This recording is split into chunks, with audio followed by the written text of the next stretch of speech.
त्याचे सर्वस्व ही साहे, त्याचे सर्वस्व ही साहे, मोठी भारवाही त्याचे सर्वस्व ही साहे, मोठी भारवाही सर्वस्व ही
स्वरूप आपणा सर्व श्रोतृवृंदांच्या चरणारविंदी विनम्र भावाने वंदन करतो। कीर्तन सेवेकरिता आपल्या पुढे सादर केलेला अभंग जगद्गुरु तुकाराम महाराज यांचा असून सगळ्यांना समजलं पाहिजे असं ज्यांना समजलेलं आहे ते, जे समजायला पाहिजे ते, जे समजलेलं आहे त्यातून न समजलेली गोष्ट समजावण्याचं काम करतात। विठ्ठला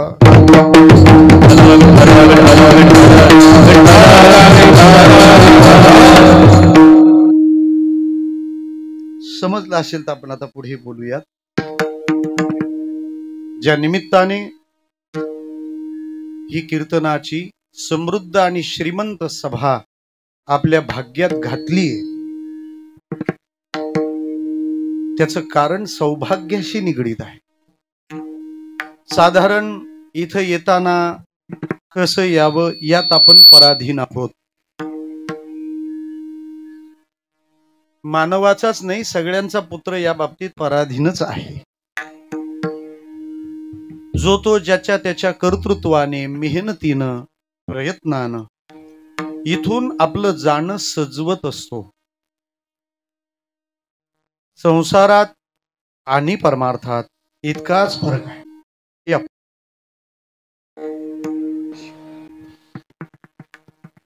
प्रपंचातली माणसं नेहमी एक शब्द वापरत असतात, रॉयल एंट्री। कायम त्यांचा शब्द असतो रॉयल एंट्री। आपली एंट्री कशी झाली पाहिजे? एकदम रॉयल झाली पाहिजे। इम्प्रेशन, लोकांनी आपली दखल घेतली पाहिजे, आपण लक्षात राहिलो पाहिजे, याला रॉयल एंट्री म्हणतात। संसारात याचं फार महत्व असलं तरी परमार्थात याला काडी मोडून किंमत नाही। कारण परमार्थ सगळा जोर लावतो तो रॉयल एंट्री कडे नाही, रॉयल एक्झिट। विठ्ठला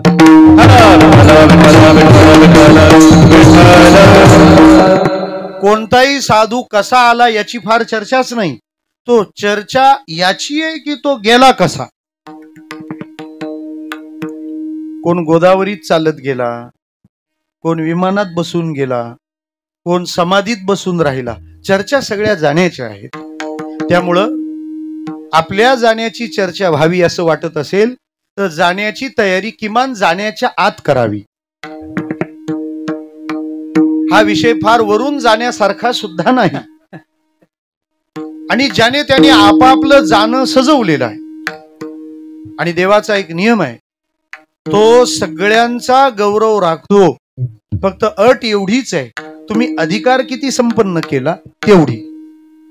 महाराजांचं फार गोड प्रमाण आहे, सांभाळाशी येऊ नेदिता उणीव, अधिकार गौरव राखे तैसा। या उत्तर पदाची फोड कशी कराल? अधिकार गौरव राखे तैसा म्हणजे अधिकार जैसा गौरव राखे तैसा। विठ्ठला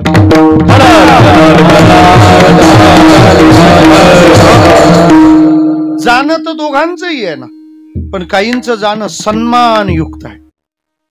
हे बघा, एखाद्याला राष्ट्रपती पुरस्कार मिळाला तर त्याला घ्यायला पण सरकारचीच माणसं येतात, आणि एखाद्याने दुसऱ्याचा बांध फोडला, कोरला, तरी घ्यायला माणसं सरकारचीच येतात। म्हणजे कोण येतं? बोला, कोण येतं? पोलीस येतात ना। बांधच कोरला पाहिजे असं का नाही, नुसता आकडा टाकला तरी पण ते येतात। विठ्ठला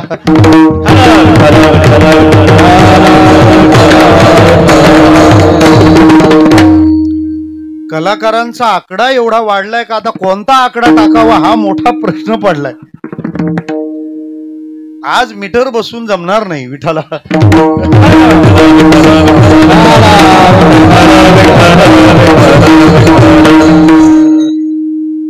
तसं जाणं तर तसंच जाणं आहे ना।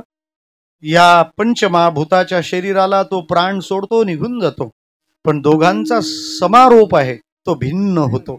काय फरक पडतो सांगू आपल्याला? आपण मरतो ना तेव्हा आपण यमाला हात जोडत असतो, आणि साधू जातो तेव्हा त्याला यम हात जोडत असतो।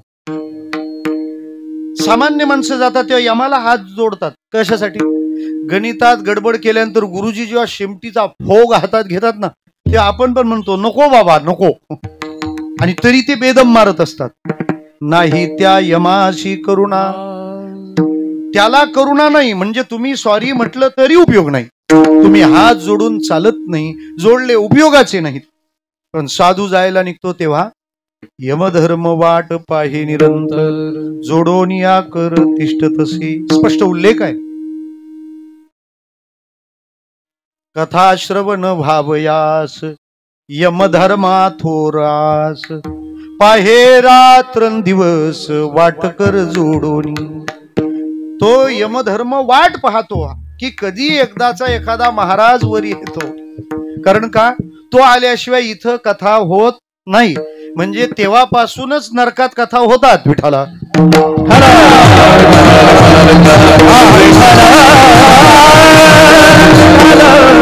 आणि कथा नसेल तर नरकात कशी टाकील विठ्ठला.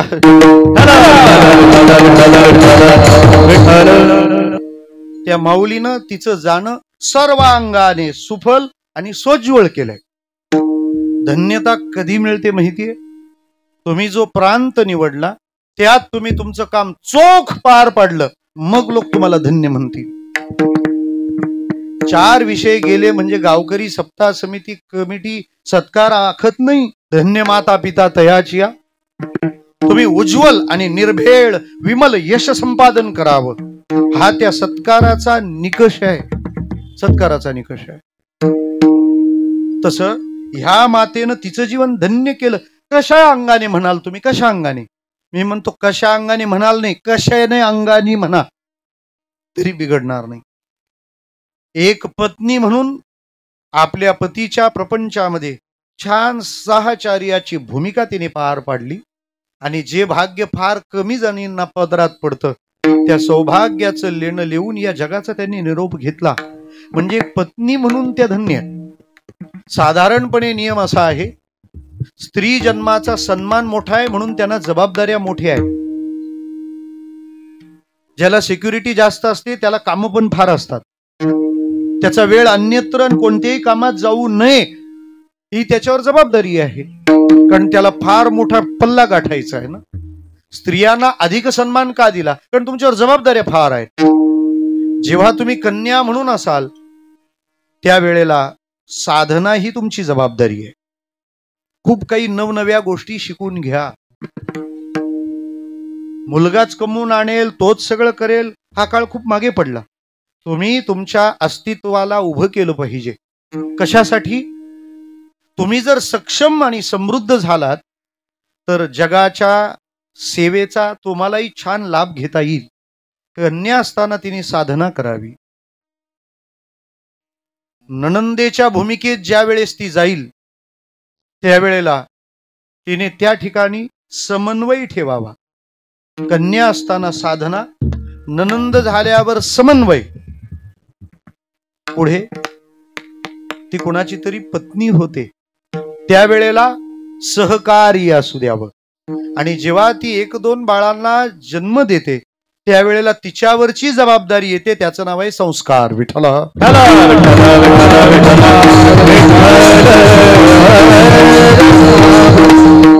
कन्या म्हणून साधना, नणंद म्हणून समन्वय, पत्नी म्हणून सहकार्य आणि एक माता म्हणून संस्कार. ह्या मातेनं ह्या सगळ्या जबाबदाऱ्या पार पाडल्यात. हे तिच्या या सगळ्या परिवारावरून आपल्याला कल्पना करता येऊ शकते. महत्वाच्या उर्वरित जीवनातल्या 2 भूमिका आहेत. ज्यावेळेस ती पत्नी म्हणून उभी राहते त्यावेळेला सहकार्य. कशात सहकार्य? त्याने कोणतंही धर्म कार्य करायला घेतलं की तिने समर्पणाचं पहिलं पाऊल पुढे टाकायचंय. ज्या वेळेला केवटाला काहीतरी दिलं पाहिजे असं रामाला वाटलं, असं कोणालाही वाटत नाही, त्याला दिलं पाहिजे तेव्हाच म्हणता येईल ना काहीतरी बाबा दिलं पाहिजे. द्यायला रामाकडे काहीच नव्हतं. 7-12-8 सगळा काढून घेतला होता. मग आता देणार काय? काहीतरी द्यायला पाहिजे. रामप्रभूंनी इकडं तिकडं पाहिलं तोपर्यंत जानकीने आपल्या बोटातली अंगठी काढली होती. स्वामी तुम्ही त्याला काही देऊ इच्छित आहात ना, हे घ्या आणि तुमच्या मनातलं जे काही आहे तो मानस तुम्ही पूर्ण करा. म्हणून तुकोबारायांनी दंडक घालून ठेवलाय, धर्म तयासीच घडे रे, जया स्वाधीन भाजरे. विठ्ठला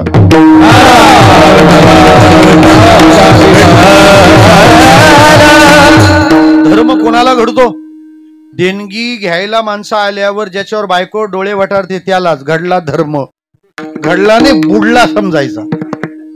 तिला सांगावं की तू धर्म कार्यात, कारण तू अर्थपत्नी नाहीयेस, तू नुसती कामपत्नी नाहीयेस, तू धर्मपत्नी आहेस. शब्द आपला धर्मपत्नी आहे. तिने सहकार्य करावं. ज्या ज्या आपत्तीचा काळ आहे त्या त्या काळात तिने त्याला पूर्णतः सोबत करावी, पूर्ण आदराने सहकार्य करावं. किंबहुना आपण असं कार्य करावं की त्या पत्नीला त्या कार्यामध्ये सहकार्य करताना अत्यंत आनंद मिळेल आणि आदर प्राप्त होईल. ही पत्नी म्हणून भूमिका आहे. आणि एक माता म्हणून आपल्या मुलांकरता चांगल्या संस्काराचा खाऊ द्यावा आणि स्वतःच्या कल्याणासोबत जनकल्याणाकरता ते कसे प्रवृत्त होतील, ते कसे सहभागी होतील, ही तिची जबाबदारी आहे. आणि संतांनी ही जबाबदारी फारच हायलाइट केलेली आहे. कारण जेवढ्या मातेकरता वाङ्मयात ओव्या आहेत तेवढ्याच शिव्या पण आहेत, ध्यानात असू द्या. विठ्ठला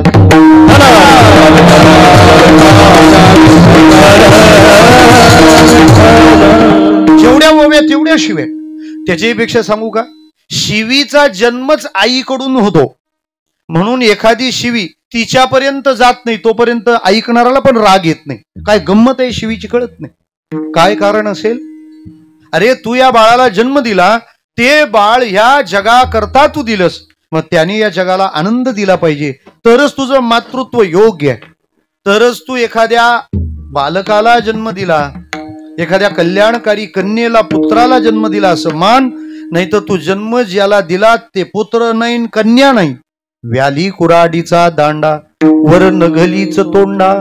संत म्हणतात तुझ्या त्या प्रसूतीच्या वेदना वाया गेल्या. वेदना म्हणजे शरीरशास्त्र, बॉडी सायन्स असं म्हणतं. एखाद्या माणूस असतो ना, माणूस त्याचा बांधा हाडाचा आहे, बरोबर आहे. किती हाडं असतात माहिती आहे आपल्या शरीरात? आपल्या शरीरात किती हाडं असतात? तुम्ही एवढे हाडाचे श्रोते असताना का असं करता? मी सोपा प्रश्न विचारला. हाडं किती आपल्या शरीरात? आता त्याच्यावरून तरी हाडाहाड नका करायला लावू. विज्ञान म्हणतं 206 हाडं आहेत आपल्या शरीरात. 206. एक जण म्हणाला माझ्या 215 आहेत. म्हटलं तू बऱ्याच भानगडी केलेल्या दिसतात. विठ्ठला हा, कारण एकच हाड आहे, पण कारण कोणी टाकली उपट का एकाचे 2 व्हायला किती वेळ लागतो ना. 206 हाडं आपल्या शरीरात आहेत. एखादं हाड जर मोडलं तर किती वेदना होतात सांगा. नुसता त्याच्यावर उलटा जोर तर काढून पहा. नाही तर गोपालला भेटा, त्याला फक्त बोर्ड दाखवा, तो तुम्हाला घरपोच सर्व्हिस पुरवेल, माल सगळा गोल करील. मग एक हाड जर मोडलं तर तुम्हाला इतक्या वेदना होतात. शास्त्र असं म्हणतं एका वेळी त्या आईला बाळाला जन्म देताना ज्या वेदना होतात त्या प्रसूतीच्या वेदना किती आहेत? एका वेळी तिच्या शरीरातली 21 हाडं मोडल्या एवढी वेदना आहे. बाळंत शब्दाचा अर्थ बाळ नाही तर अंत, तो यासाठी. ती बाळाला जन्म देत नाही, ती स्वतःलाच पुन्हा जन्म देते. संत त्या आईला समजावून सांगतात तू 21 हाडं मोडल्याच्या वेदना सहन केल्या आणि याला जन्माला घातलं, यांनी अख्ख्या गावाला डोक्याला ताप करून ठेवला. विठ्ठला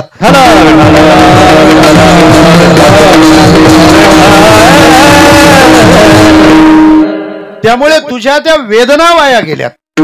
मातेवर सोपवलेली जबाबदारी आहे. पुत्र व्हावायसा गुंडा ज्याचा ती लोकी झिंडा. एक माता म्हणून या मातेने आपल्या परिवाराला भजनी परिवार करून सोडला.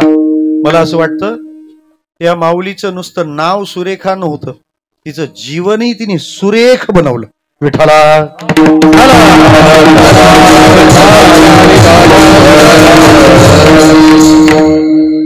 जीवन जीवन सुरेख होगा मगर पांडुरंग चाहिए. विठ्ठला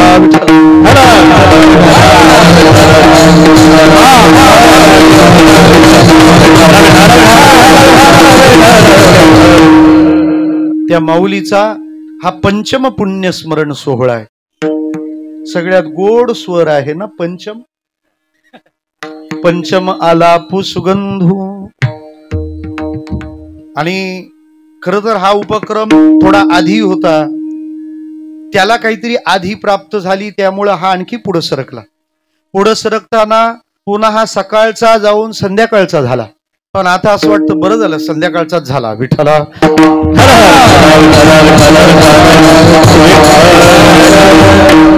क्योंकि ये घर शाम का है तो समय भी शाम का ही होना चाहिए ना. त्यामुळे असा गोड मिलाप जुळून आला आणि ईश्वर आला. त्याच्या सत्तेत केव्हा काय करून घ्यायचं आहे हे तो बरोबर करून घेतो. मला असं वाटतं हे कीर्तन एकाच्या आईसाठी असलं तरी आज हे कीर्तन अख्ख्या महाराष्ट्राच्या बाबासाठी पण आहे.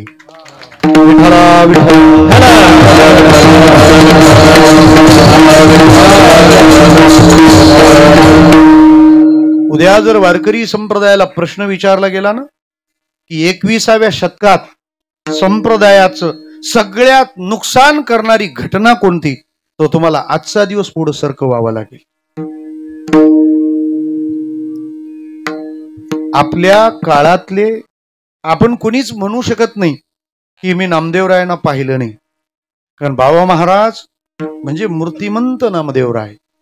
त्यामुळे मला असं वाटतं हे कीर्तन एका आईचंही आहे आणि अशाही एका आईचं नाव आहे जिचं नाव बाबा आहे. विठ्ठला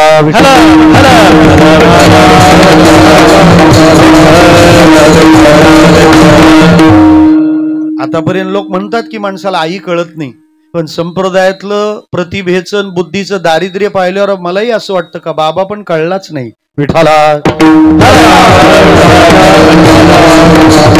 आणि ही बाब फार हानिकारक आहे. एका थोर विभूती मत्वाने अत्यंत गोड पर्व काळ आहे. अश्विन शुद्ध द्वादशी हा वारकऱ्याचा पर्व काळ आहे. चातुर्मास्याचा कालावधी आहे आणि आषाढी कार्तिकी या 2 वाऱ्यांचा मधला काळ आहे. प्रेममूर्ती ऐश्वर्य संपन्न वारकरी कीर्तन परंपरेचे मेरुमणी प्रेममूर्ती बाबा महाराजांनी आजच्या दिवसाला जगाचा निरोप घेतला. संप्रदाय मेंदूच्या बाबतीने श्रीमंत कायम राहील, पण आज हृदयाचा खजिना मात्र प्रेमाच्या दृष्टीने रिकामा झाला. विठ्ठला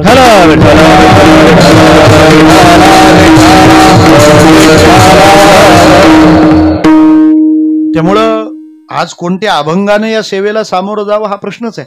कदाचित मी असाही विचार करेन की हे कीर्तन आजच का बसलं, ही तारीख माझ्या सोयीनं बसवलेली आहे, त्यांच्या सोयीने नाही. वेळ सायंकाळचीच आहे. आपण सर्व वारकरी परंपरेवर प्रेम करणारी सगळी मंडळी आहेत. मला असं वाटतं की हे कीर्तन रमेशजींच्या फक्त आईलाच ऐकायचं असं नाही. माझी निज श्रद्धा आहे हे कीर्तन जाता जाता बाबा महाराजांना पण ऐकायचं आहे. विठ्ठला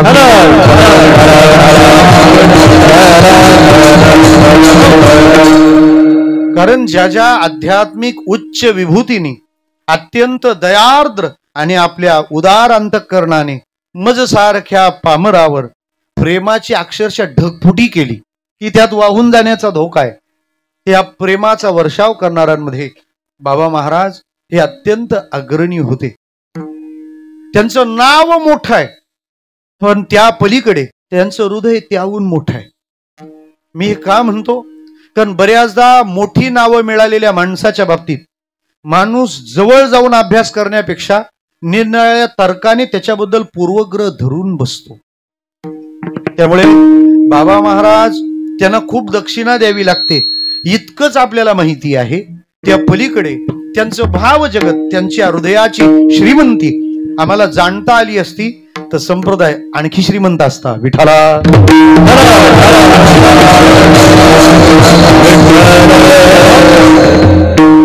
त्यांच्या बाबतीत मी एकच वाक्य म्हणेन जुन्या काळातला नवा माणूस कसा होता तो बाबा महाराज सातारकर असा. काळ जुना आणि माणूस मात्र नवा. जेव्हा माणसं एरियाच्या बाहेर कीर्तन करायची सुद्धा धाडस करत नव्हती, ती त्यांची काय 5-7 गावं असतील त्याच्या पलीकडे जायचं नाही किंवा त्याच्यात कोणाला येऊ द्यायचं नाही. विठ्ठला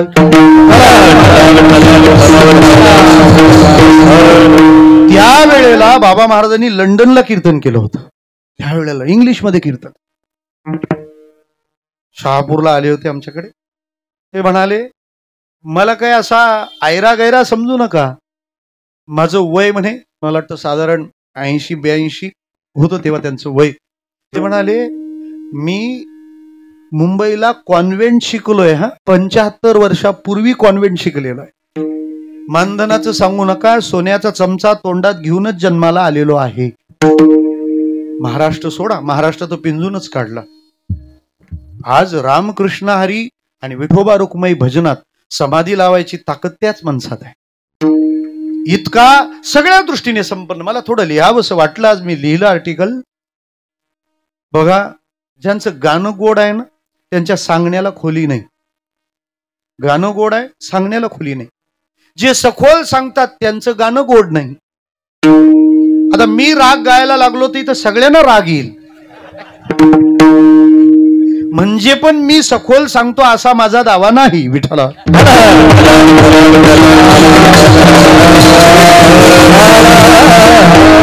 आता तुम्ही सगळे सखे आहेत आणि माझ्या हृदयात ओल आहे म्हणून मी बोलतो, सखोल नाही. जी माणसं सुराने गोड असतात ती सांगण्यात सखोल नसतात, आणि सांगण्यात सखोल आहेत, स्वरात गोड आहेत, पण मग कधी कधी भावहीन असतात. त्यांचं ऐकल्यावर आपल्याला समाधी लागते, पण ती कुठल्या गटारात कडमडेल त्याचा भरोसाच नाही. त्याला पाहून सगळे लोक भावमय होतात आणि तो बाजूवाल्याला सांगतो कसं वातावरण तयार केला. विठ्ठला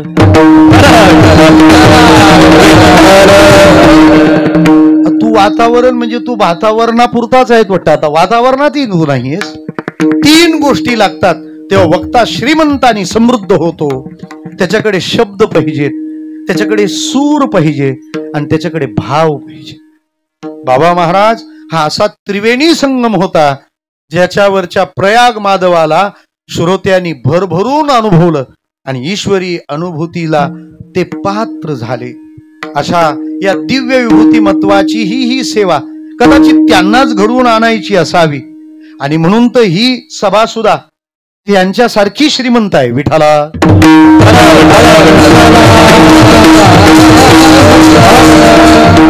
त्यामुळे मला या दोन्ही गोष्टी एकत्र आणायला या अभंगाशिवाय दुसरा पर्याय सापडलेला नाही. काय असतं, सभांचे पण प्रकार असतात. काही सभा म्हणजे जोरदार सभा, शक्ती प्रदर्शन सभा, आणि काही सभा असतात ना त्या कॅबिनेट सभा. तशी आजची सभा ही कॅबिनेट सभा आहे. विठ्ठला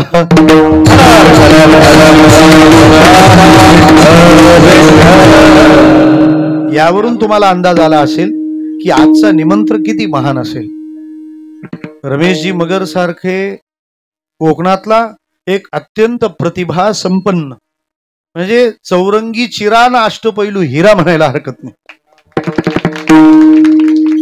वाद्य कोणतंही द्या, म्हणजे वाद्यच नाही, गद्य असो नाही तर पद्य असो, कोणत्याही प्रांतात उतरवा. सरस्वती मातेची पूर्ण कृपा त्यांच्यावर आहे आणि त्यानंतर ही पाय जमिनीवर आहेत. अत्यंत विनय, सर्वांची स्नेह. कारण या एवढ्या जणांची गुंफण इथं गुंफणं हे काही सोपं नाहीये. हा त्यांचा स्नेह आहे. आणि त्यांच्या जीवन सहचारिणी महाराष्ट्रातील कीर्तन परंपरेतल्या अत्यंत प्रतिभासंपन्न व्यासंगी आणि अभ्यासू भगिनी कीर्तनकार. मी इथंच बोलतो असं नाही, त्यांच्या गावातही म्हणालो होतो. बनाजी महाराज आहे तिथे. सर्वसाधारणपणे मी माझं जेवढं काही थोडंफार फिरणं आहे त्या फिरण्यातला निष्कर्ष असा आहे की भगिनी कथेला गेलो होतो. भानुदास महाराज होते. म्हणजे आपण माणसांमध्येच कथा करतो असं काही नाही, आपण भूतांमध्ये पण कथा करतो. भगत बिगत आणायचे नाही विठ्ठला. फक्त संत ठाकुर्लीचे आले तर चालतील. तिथे ना गावच्या अशा चौकांमध्ये त्यांच्या राजाचे आणि राणीचे फोटो लावलेले आहेत. प्रत्येक चौकात फार प्रेम त्यांचं त्यांच्या राजा राणीवर. आणि त्या दोघांच्या फोटोच्या खाली एक इंग्रजी शब्द लिहिलेला होता, अ रॉयल कपल. दैवी जोडपं, ऐश्वर्यवान जोडपं, आम्हाला अभिमान वाटावं असं जोडपं. तसं हे उभयता आपल्या वाट्याला आलेला प्रपंच दैनंदिन जीवन राहटी पार पाडता पाडता आपल्या गुणवैशिष्ट्याने देवानं जी रांगोळीचे टिपके टाकून दिलेत ना, त्याची सुंदर मांडणी करून आपल्या वैशिष्ट्याने रंग भरण्याचं काम करतात. या रांगोळीचं आपण कौतुक केलं पाहिजे ना, या रांगोळीचं कौतुक केलं पाहिजे. त्याचं कारण असं आहे, रांगोळीचे टिपके टाकणं कठीण, त्याच्यापेक्षा ती काढणं कठीण, त्याच्यापेक्षा त्यात रंग भरणं कठीण. बॉस काला टाइम लागत नाही विठाला.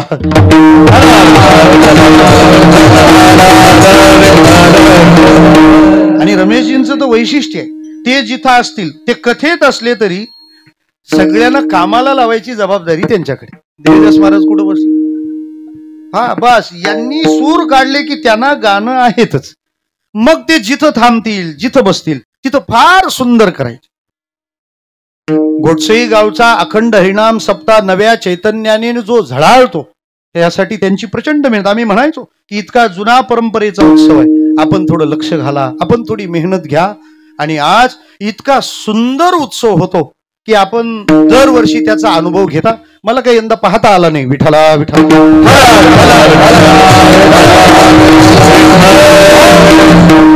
गावानेच नाही, या परिसराने डोक्यावर घेऊन नाचावं असं हे जोडपं आहे, हे डोक्यात घ्यावं. विठाला.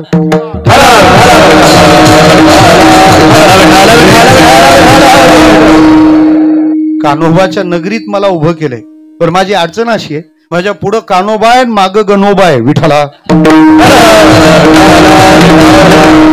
त्यामुळे मागचं सुटू नये म्हणून मंगलमूर्ती मोरया तेवढ्यासाठी टिटवाळा मग का टाळा. विठाला.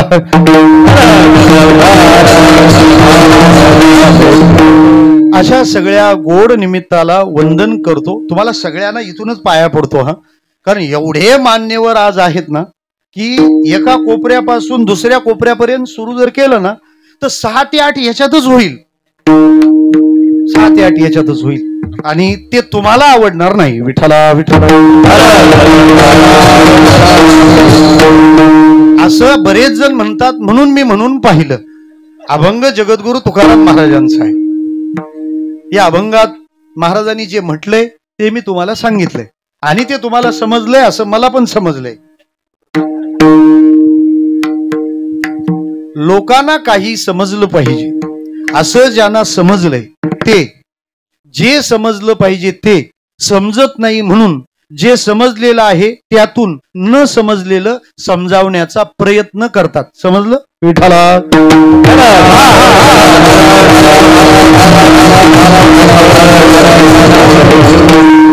घ्या ना थोडा तुम्ही पण, आम्हीच किती घ्यायचा ताण. ऐका, जे समजलं पाहिजे लोकांना, हे समजलं पाहिजे असं ज्यांना समजलंय.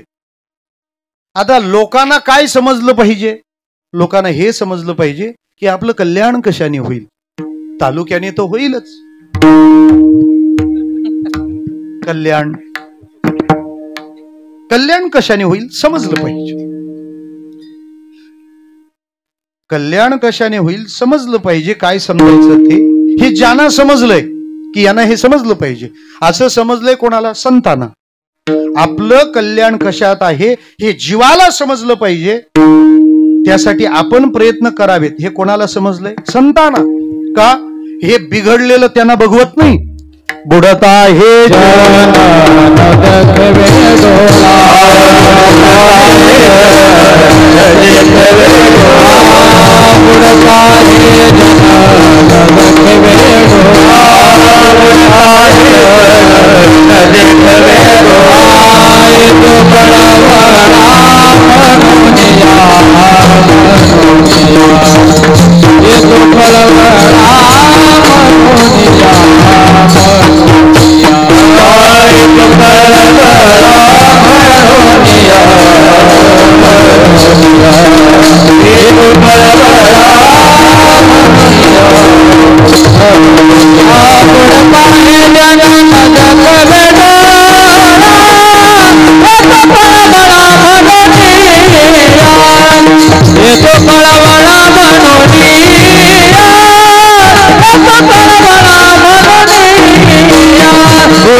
डावी बाजू डावी नाही उजवी आहे. तुकोबाराय म्हणतात बुडता हे जन न देखवे डोळा येतो कळवळा म्हणून या पदाचा अन्वय असा लावावा. कसा? जन बुडत आहे डोळा न देखवे म्हणून कळवळा येतो आहे. अन्वयाचा फार फार महत्व आहे त्याचं. बरं, नाही तर पदाचे अर्थ चुकतील. म्हणजे कसे? हरि उच्चारणी बरोबर आहे का? मग विठ्ठला हरि उच्चारणी अनंत पापराशी. म्हणजे हरि उच्चारल्यावर काय होईल? अनंत पापाच्या राशी होतील. असं असं म्हटलं तर राशी होतील पापाच्या. मग करायचं काय अन्वय? हरि उच्चारणी अनंत पाप राशी जातील लयासी क्षण मात्रे. हरि उच्चारणी अनंत पाप राशी क्षण मात्रे लयासी जातील. विठाला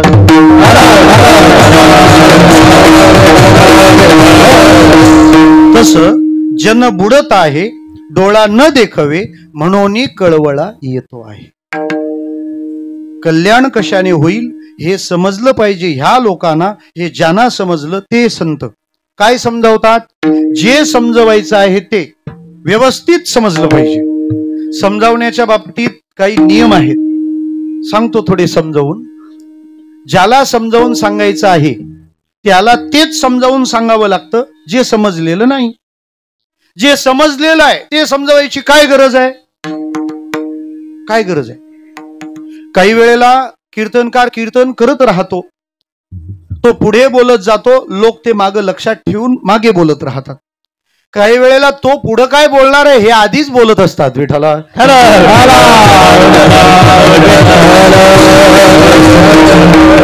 काय असलं पाहिजे हो? जे समजावून सांगायला घेतलंय ते समजलेलं नाही पाहिजे. जे समजलं नाही ते समजवायचं आहे. आता जे समजलेलं नाही ते जर समजवायचं असेल तर त्याच्याकरता एक शास्त्राचा अकाट्य सिद्धांत आहे. काय? तुम्हाला त्यांना जे समजावून सांगायचं आहे ते जर त्यांना समजलेलं नसेल तर ते समजावून सांगताना जे त्यांना समजलेलं आहे त्यातून न समजलेलं समजवावं. ऐका, आज तिथी काय? द्वादशी. आता पौर्णिमा आहे, हा पंधरवडा जाऊ द्या. अमावस्येनंतर जी द्वितीय येते, शुक्ल पक्षातली द्वितीय, एका नातवाने आजोबाला सांगितलं, आजोबा मला चांदो मामा दाखवा. चांदो मामा. मामाकडे भाचा गेलाय, उठला का नाही काय माहिती. चंद्रयान 3. विठ्ठला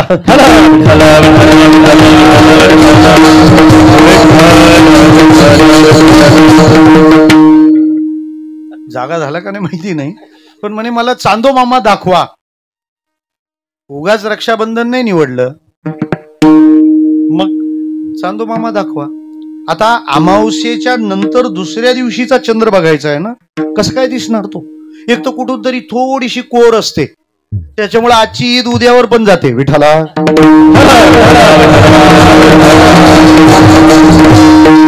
दिखा क्या नाही दिखा, ह्या गोंधळात राहतो आपण.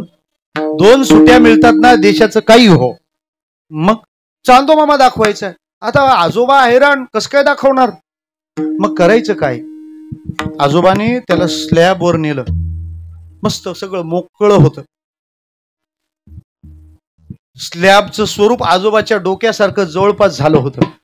तिथं नेल्यानंतर म्हणे आता मला दाखवा बघू चांदो मामा. इथं एवढ्या वरती तर आणलं ना, दाखवा चांदो मामा कुठे आहे. आजोबानी त्याला पहिल्यांदा कडुलिंबाचं एक झाड दाखवलं. ते झाड दिसतं तुला? आजोबा मला झाड नाही बघायचं, मला काय बघायचं आहे? चांदो मामा. अरे हो चांदो मामाच दाखवतो, पण पहिल्यांदा झाड तर बघ ना, झाड तर बघ. ते म्हणाले काय झाड बघून करायचं काय? तू झाड तर बघ. हा दिसलं झाड, तिथं कुठे चांदो मामा आहे? अरे थांब ना जरा, थोडं तर थांब, धीर धर. ते म्हणाले त्याच झाड दिसलं तुला लिंबाचं? म्हणे हो दिसलं. त्याची ती वरची फांदी दिसते उजव्या बाजूची, हा हा हा दिसली. पहिल्यांदा डावा आणि उजवा कोणता हा प्रॉब्लेम सॉल्व्ह केला नातवाने. जसं गाडी चालवणाऱ्याला लेफ्ट म्हटल्यावर तो जसं उजवीकडेच गाडी घेतो. विठ्ठला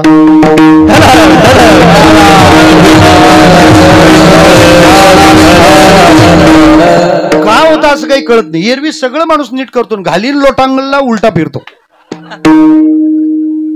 मोठ्या अडचणी आहेत ते आपल्या न सुटणारे आहेत. त्याने ते पाहिलं उजवीकडची फांदी, तिथं कुठं चांदो मामा, अरे ती फांदी हलते बघ ना.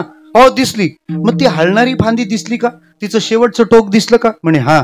त्या शेवटच्या हलणाऱ्या त्या डहाळीच्या पलीकडे पांढरं पांढरं काहीतरी असं दिसतं, ते दिसलं का अर्धवर्तुळाकार बारीक रेग, म्हणे हा ते काहीतरी पांढरं दिसतं, तोच आजचा चंद्र आहे. मला काय म्हणायचंय, चंद्र समजत नव्हता पण समजून घ्यायचा होता. जे समजत नाही पण समजून घ्यायचंय ते न समजणारं समजून घेण्यासाठी आधी समजलेलं समजवावं लागतं. विठ्ठला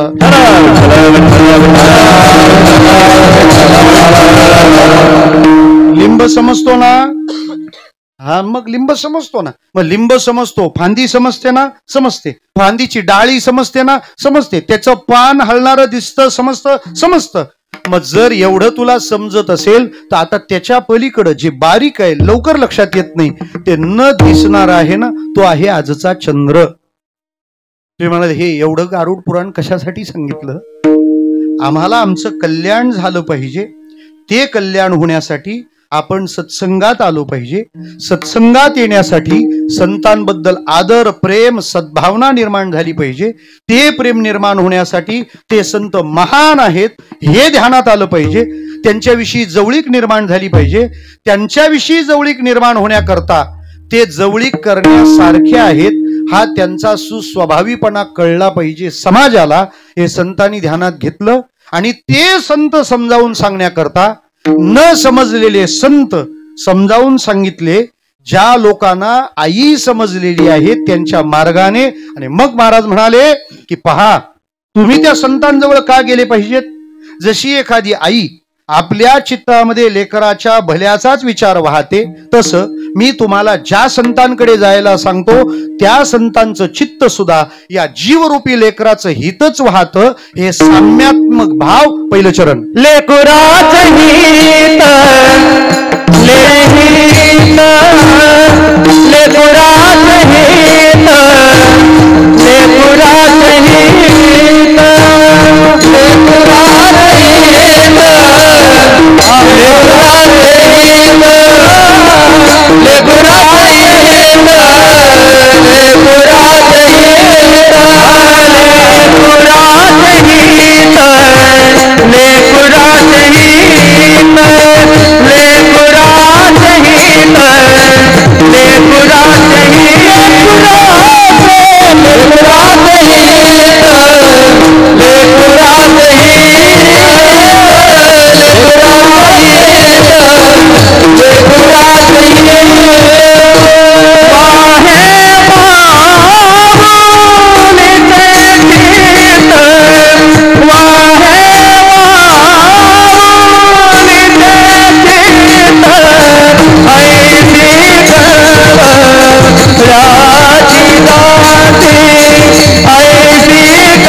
वृंदावनामध्ये ना भजन असतात, रात्री भजन. त्याची जाहिरात अशी असते, रात 9 बजे से प्रभू इच्छा तक. विठ्ठल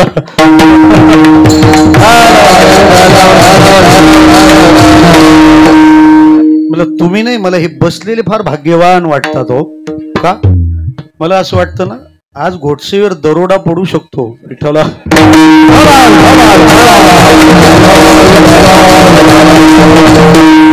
मी शहापूरवर नाही म्हटलं मडके सर. विठ्ठला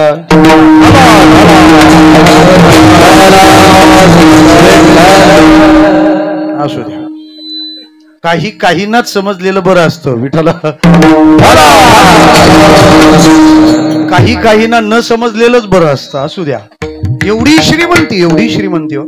काही वेळेला असं दुर्दैव येतं ना, एकदा तर कीर्तनाला मी एक वाजवायला, 2 गायक आणि 1 विणेकरी, ते 4 आणि मी 5वा.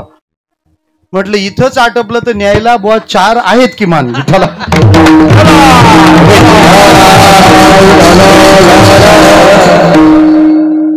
समजलं पाहिजे. तर मग जे समजायचं आहे, समजलेलं आहे, त्यातूनच पुढे गेलं पाहिजे ना. साम्यात्मक भाव आपण वापरतो. साम्यात्मक भाव वापरतो. हे असं कसं असतं, त्याला दुसरी तशीच वस्तू दाखवली की आपल्याला कळून जाईल की हा, या बाबतीत तुम्ही याला असं म्हणू शकता. म्हणजे काय, तुम्ही याला तर्क काय लावाल, याच्या बाबतीतला विचार काय कराल. उद्या जर तुम्हाला कोणी विचारलं खेचर कसं असतं, खेचर केदारनाथ जाऊन या, मग त्यावेळेला आपल्याला साम्याकडे जावं लागतं. मग तो माणूस आपल्याला सांगतो, तू गाढव पाहिलंय? हा म्हणतो हो पाहिलं. मग तू घोडं पाहिलं? म्हणे हो पाहिलं.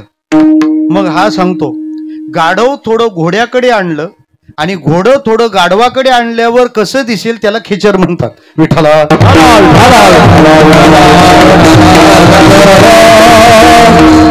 तो शब्दच भांदस महाराज तसाच तयार झाला असावा. जरा इकडून खेचरन, थोडं तिकडून खेचर. विठ्ठल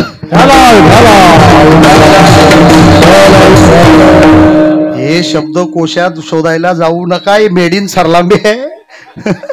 मला म्हणायचं काय आहे की साम्य सांगावं लागतं, मग कळतं. संत तसे कसे कळतील आणि का कळावेत, का आम्ही त्यांच्याकडे ओढलं जावं. तुकोबारायांनी या अभंगात सगळं व्यवस्थित मांडलंय. 2, संतांच्या विषयी आपल्या मनात आदर निर्माण झाला पाहिजे. 1, आणि संत कसे आहेत हे लोकांना समजावून सांगता आलं पाहिजे. दोन्ही कामं झाली. कशी झाली मी सांगतो आपल्याला, ऐका. संत सांगून झाले पाहिजेत, कारण ते कळले तरच माणसांचा ओढा तिकडे वाढेल, किंवा चुकीच्या जागी लोक जाणार नाहीत, किंवा योग्य जागा टाळणार नाहीत. चुकीच्या ज्ञानाचा हा मोठा फटका आहे. चुकीचं ज्ञान कशाला म्हणतात माहितीये? जिथं जायला पाहिजे तिथं जाऊ देत नाही, आणि जिथं नाही जायला पाहिजे तिथं घेऊन जातं. याला चुकीचं ज्ञान म्हणतात. विठ्ठला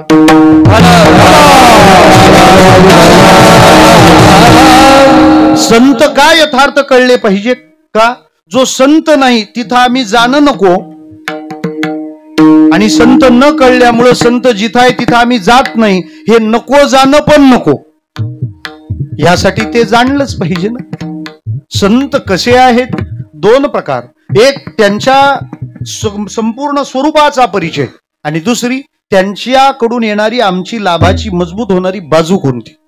एखाद्याचं वर्णन करायचं असेल तर 3 टप्प्यात करावा असा शास्त्राचा संकेत आहे. कसा? 1, तुम्ही एखाद्याबद्दल जर बोलणार आहात तर त्याच्या स्वरूपाबद्दल सांगा. 2, त्याच्या सामर्थ्याबद्दल सांगा. आणि 3, त्याच्या स्वभावाबद्दल सांगा. 3 गोष्टी आल्या की त्याला परिपूर्ण माहिती, कंप्लीट डेटा, कंप्लीट इन्फॉर्मेशन असं म्हणतात. ते पाहिजेत वाले असंच छापतात. विठ्ठला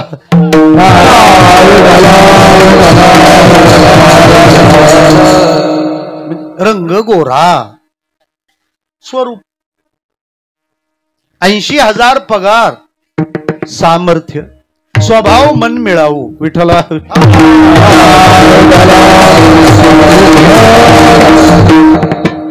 नवीन लोकांनी काही उजेड पाडलाय असं समजू नका. हे सगळं जुनच कॉपी चाललंय.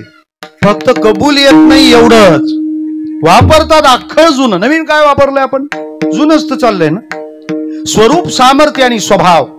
तुकाराम महाराजांनी या अभंगातून सुद्धा त्याच 3 गोष्टी सांगितल्या, आणि हेच सांगण्याची आपली परंपरा आहे. श्रीमद भागवताच्या महात्म्यातला पहिला श्लोक पहा.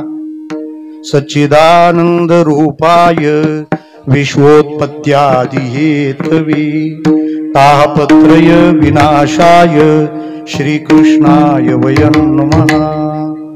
जीव ओवाळून टाकावा. व्यासांनी ते जगद्गुरु कसे आहेत हे सिद्ध केलंय महाराज. अमृत काही एकदम 10 लिटर मध्येच पॉवरफुल असतं असं नाही, त्याच्या प्रत्येक थेंबात तेवढीच पॉवर असते. व्यास म्हणतात कसा आहे तो माझा भगवंत ज्याच्या मी पाया पडलो. सच्चिदानंद रूपाय, तो स्वरूपाने कसा आहे? सच्चित आनंद. पहिलं काय सांगितलं स्वरूप. विश्वोत्पत्त्यादि हेतवे, ताकद किती आहे त्याच्यात. तो जगाला निर्माण करू शकतो, तो चालवू शकतो आणि तो संपवू पण शकतो. ही त्याची ताकद आहे. तो निर्माण करू शकतो, तोच निर्माण करू शकतो. तो निर्माण करू शकतो ना, म्हणून आपण निर्माण राहावं. विठ्ठला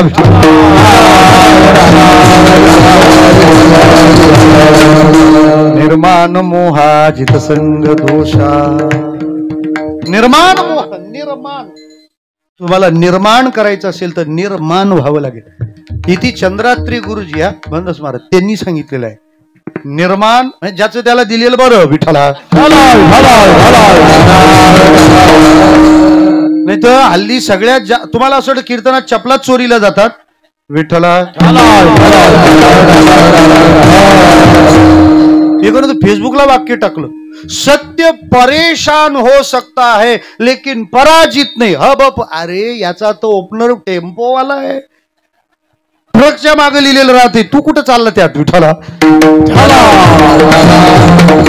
मी पण काही बोललो नाही. आता त्याचा टेम्पो तेवढा असेल तर आपण कशाला त्याच्या मागे ट्रक लावा. निर्माण व्हा, मग तुम्हाला काही निर्माण करता येईल. तो निर्मिती करू शकतो. त्याचं सामर्थ्य, त्याचा स्वभाव. हे बघा, हे देवालाच लागतं असं नाही आणि हे संतालाच लागतं असं नाही. माणसाला पण लागतं की नाही बोला. तुम्हाला पण आहे ना. स्वरूप आहे, सामर्थ्य आहे, स्वभाव आहे. कसं काय? पुरावा आहे आपल्याकडे. पुरावा नसेल त्याला पुरावा. खोदून पहा. हल्ली काही पूर्वी तर मंदिराच्या खाली खोदल्यावरच मंदिर निघायचं. नंदी वाट बघतोय. विठ्ठला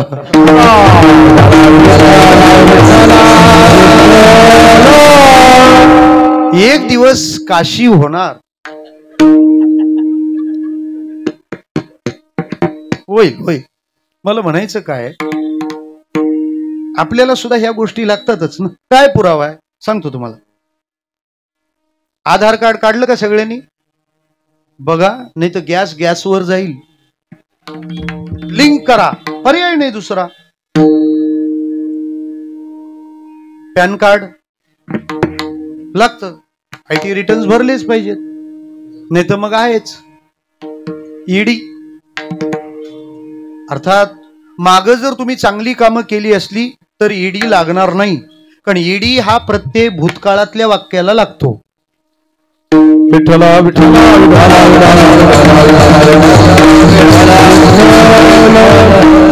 लोक काही ईडी आहेत का? ईडी लागतो ना. काय करतात त्याला? तरी बरं, ईडीला माणूस की चांगली आहे. तुम्ही कुठल्या पक्षात आहात ते तू पाहतो. विठ्ठला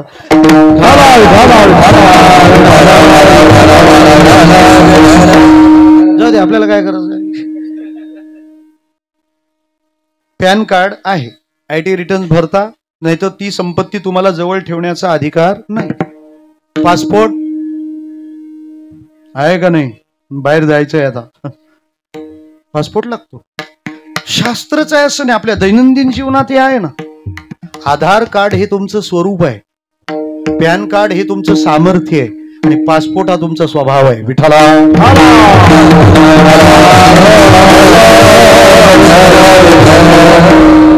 मी तुमच्या मेंदूत भांडणं लावून निघून जाणार नाही, सगळं मिटवून जाणार आहे. मी आधार कार्डाला स्वरूप का म्हटलं? कारण तुम्ही कोण आहात, कसे आहात, तुमच्या अंगठ्यावर रेषा कशा आहेत, सगळं काही कुठं आहे? आधार कार्डवर आहे. आणि आधार कार्ड कधी खोटा असत नाही, ते पूर्ण सत्य आहे. कारण एखादा माणूस फेसबुकवर कसा फोटो टाकतो त्याच्यावर जायचं ना अजिबात. त्याचं ओरिजिनल काय रूप आहे ना ते फक्त एकाच जागी नीट दिसतं. कुठं? हा, मी डायरेक्ट म्हणतो आधार कार्डावर जो सुंदर तोच सुंदर, बाकी अंधश्रद्धा. टेक्नॉलॉजी एवढी ऍडव्हान्स झाली आहे, तरी यांना आधार कार्डाच्या वेळेला कुठून भंगार कॅमेरे सापडले काय माहिती. किती शृंगार करा तरी भंगारच. एवढे भंगार घालून उपयोग काय?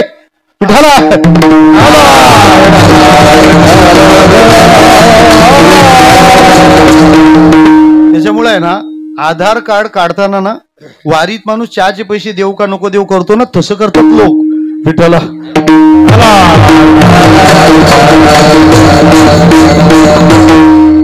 मलाही बरं पडतंय जरा, तुम्ही सगळे तल्लक भेटलेत.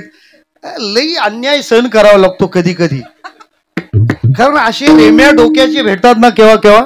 5G 2G नाही, त्यांचा मोबाईलच अँड्रॉइड नाहीये. विठ्ठला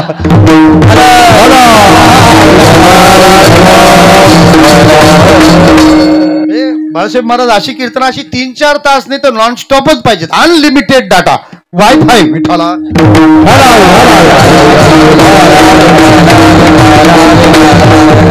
स्वरूप आधार कार्ड तुमचं स्वरूप आहे. पॅन कार्ड सामर्थ्य. तुमची फाईल, IT फाईल किती मजबूत आहे. जेवढी फाईल मजबूत तेवढा IT. आधीच IT, त्याच्यात IT, त्याच्यात फाईल IT, काय पाहावं त्याचं. ते तुमचं सामर्थ्य आहे. गव्हर्नमेंट सुद्धा त्याच माणसाला मोठा सन्मान देते जो टॅक्स पेयर आहे, जो जास्तीत जास्त कर भरतो, शासनाला कर देतो. आणि भारतात पद्धत आहे, काही लोकांनी कर वापरायचे, काही नाही भरायचे. काही का नाही करा. विठ्ठला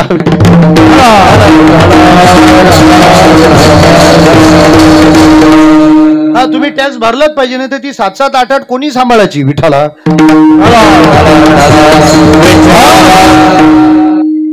जाऊ द्या, कर नाही त्याला डर कशाला. सामर्थ्य आहे तुमचं पॅन कार्ड, आणि पासपोर्ट आहे तुमचा स्वभाव. तुम्हाला विदेशात जायचं असेल तर तुमचा पासपोर्ट लागतोच.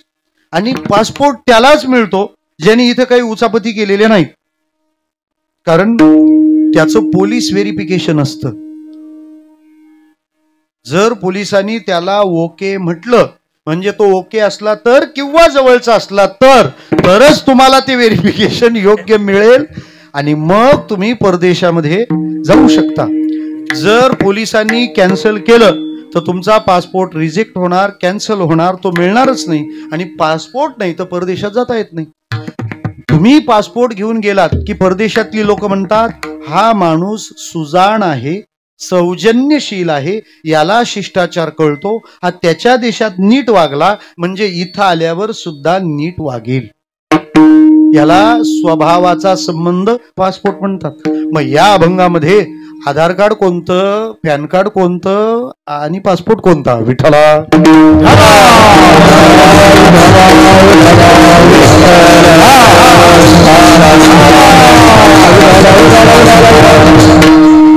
ते संत ह्या जीवाची आई आहेत. हे झालं स्वरूप. वा हे माऊलीचे चित्त. उपमा माऊलीची दिली आहे ना, ते माऊली आहेत. हे त्यांचं झालं आधार कार्ड.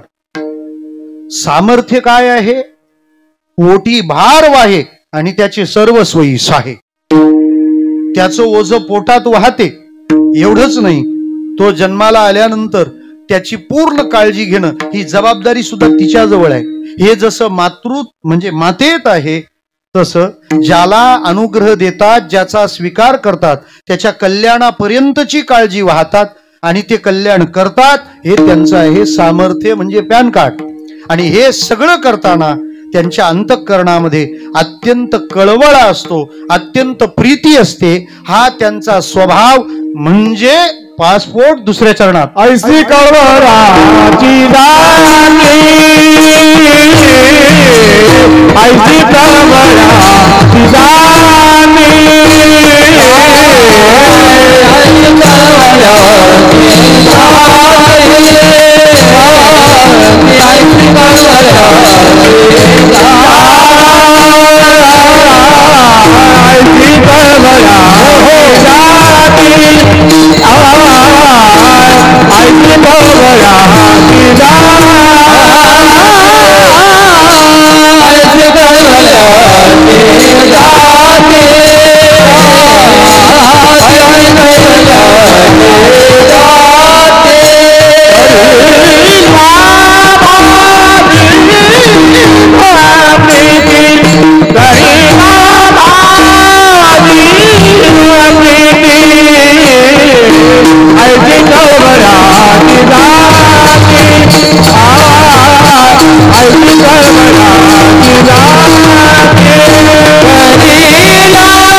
एखादी उपमा देणं सोपं आहे, परंतु त्या सिद्धांताला त्या उपमेत पूर्णपणे बसवणं हे फार जिकरीचं काम आहे. थोडा जरी विरोध दिसला तर तो सिद्धांत तिथं थांबवून दुसरं शोधावं लागतं. सज्जनाला चंदनाचे हात पायही चंदन म्हटल्यानंतर महाराजांना ते थोडं कमी वाटलं, ते कट करावं लागलं. परिसा नाही हीन कोणी अंग, ते कमी वाटलं म्हणून दीपा नाही पाठी पोटी अंधकार आणि सर्वांगी साखर अवघी गोड.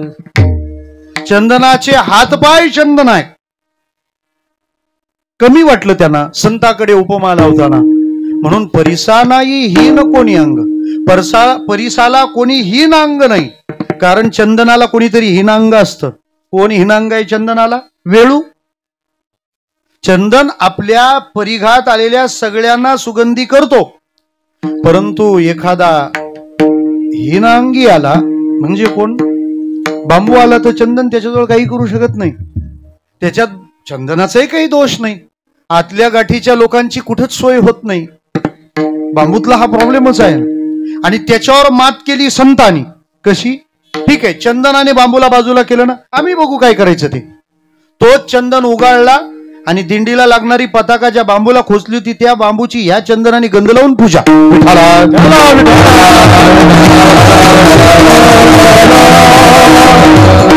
म्हणून पुढची उपमा दिली काय की परिसा नाही हिन कोणी अंग.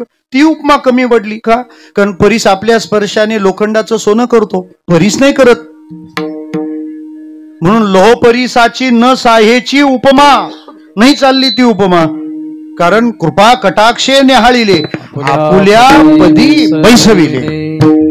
आपल्या पदी बैस. सद्गुरूची कृपा त्या सदशिष्याला त्या गुरुच्या स्वतःच्या जागेवर आरूढ करत असते. महाराज लक्षात घ्या, खरा गुरु हा शिष्याला शिष्य नाही गुरुच बनवतो. विठ्ठला.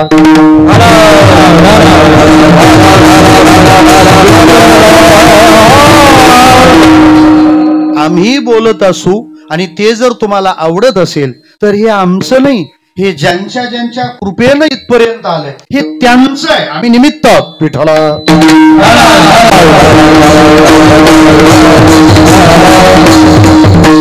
तशी उपमा काय द्याल? तशी उपमा काय द्याल?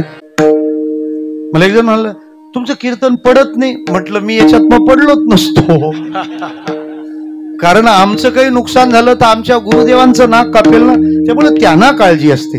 म्हणून मला असं वाटतं ना की जी जी सेवा आपण करत असू, जी जी उपासना साधना करत असू, ती सर्व करताना आपल्यापेक्षा आदरणीय महनीय महात्मा साधू पुरुष त्यांच्या पुढ्यात ती सेवा ठेवावी आणि तुमची कृपा दृष्टी यावर असावी असं म्हणत जावं. बरं, त्या सगळ्याने आपल्या त्या सेवेचं वैभव वाढत जात. आम्हाला बाबा महाराजांनी जेव्हा निमंत्रित केलं, म्हणे तुम्ही नेरुळला कीर्तनाला या. तुकाराम बीज षष्टीचा उत्सव, 150 वर्षाची परंपरा त्यांची. तेव्हा मुंबईत षष्टी बीज आणि षष्टी समन्वयक उत्सव फक्त 3च. मुंबईतला सातारकरांचा, काही उशिरानं सुरू झालेला डोंबिवलीतला सावळाराम महाराजांचा, बीज आणि षष्टी एकत्र, आणि या दोन्हीच्या मधली दिव्य परंपरा भिवंडीला नाथ मंदिरातला भाऊरायांचा. 105-106 वर्षे झाली तो उत्सव सुरू आहे. त्यांनी निमंत्रित केलं, आम्ही गेलो. गेल्यानंतर मला महाराज म्हणाले 150 वर्षाची परंपरा आहे म्हणे, सातारकर सोडून दुसऱ्या कोणाचं कीर्तनच झालं नाही, आम्ही तुम्हाला पहिल्यांदा बोलावलंय. मी महाराजांना म्हटलं मग परंपरा आपली अखंडितच आहे, कारण आम्ही तुमचेच आहोत ना.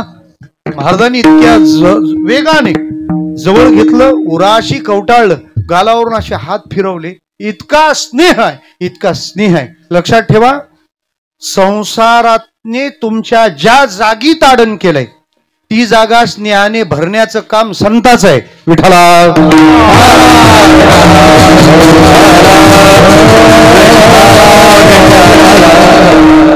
मग दुसऱ्यांदा गेल्यावर मला पण जरा डेअरिंग आली, पहिल्यांदा जरा घाबरतो माणूस. मी म्हटलं महाराज माझा एक हट्ट आहे. ते म्हणाले काय हट्ट आहे? म्हटलं आज मी कीर्तन करायला तिकडे जाईन. मी 3 कीर्तनं केली आतापर्यंत, मी तिकडे कीर्तनाला जाईन, पण मी फेटा मला इथंच बांधायचा. म्हणजे मग बांधा इथे खोली मोठी. म्हटलं तसं नाही, मी फेटा बांधीन आणि तुम्ही माझ्याकडे बघत राहायचं. विठ्ठला.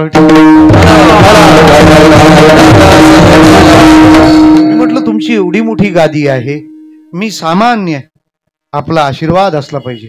त्यांनी अक्षरशः गालावरून डोक्यावरून पाठीवरून हात फिरवत म्हटलं, अरे तुम्ही आशीर्वाद मागायचेच कशाला, का तुम्ही सोडून मग हे द्यायचे कोणाला. विठ्ठला. लक्षात घ्या, वेगवेगळ्या प्रांतातली मोठी माणसं भेटतात. तुम्ही तुमच्या फनकाराची नशा अजिबात कमी करायची नाही, तुम्ही तुमचा तोरा सोडायचा नाही, तुम्ही तुमच्या थाटात राहायचं. पण जेव्हा नामात रंगलेली आणि भजनात भिजलेली व्यक्ती दिसेल तेव्हा साष्टांग प्रणिपात घालावा. त्यांची कृपा दृष्टी तुमच्या साधनाला शेवटपर्यंत चमकदार ठेवील. का हे काम ते करू शकतात. विश्रांती पावलो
किती गोड गायलं.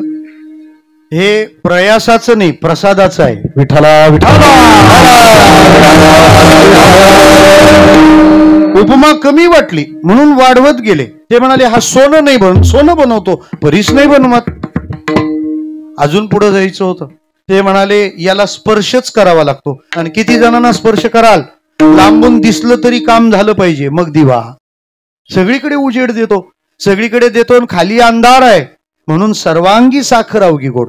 उपमा देताना फार पुढं पुढं जावं आणि उपमा जर चुकली तर मग पारियाचा रवा होतो.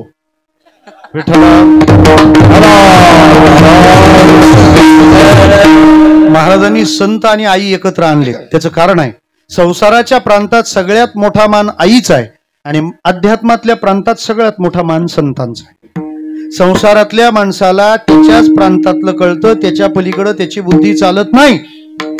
मला एक जण बोलला, महाराज एक सरावनामाल निघणे तुमचा कसा होत असेल ना. आता काय करावं त्याला, कसाही बोलतो ना, जणू काही कसाही बोलतो. विठ्ठला.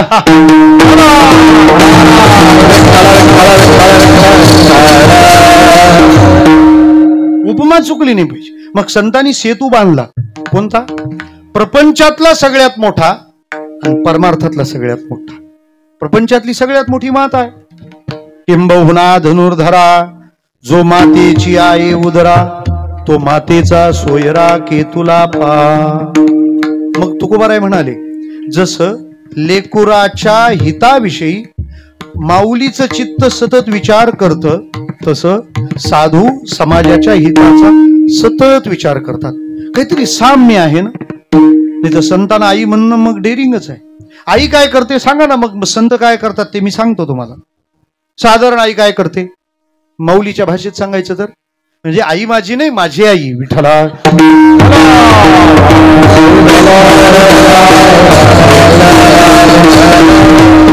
ते मला जमणार नाही, तुम्हाला परवडणार नाही. विठ्ठला.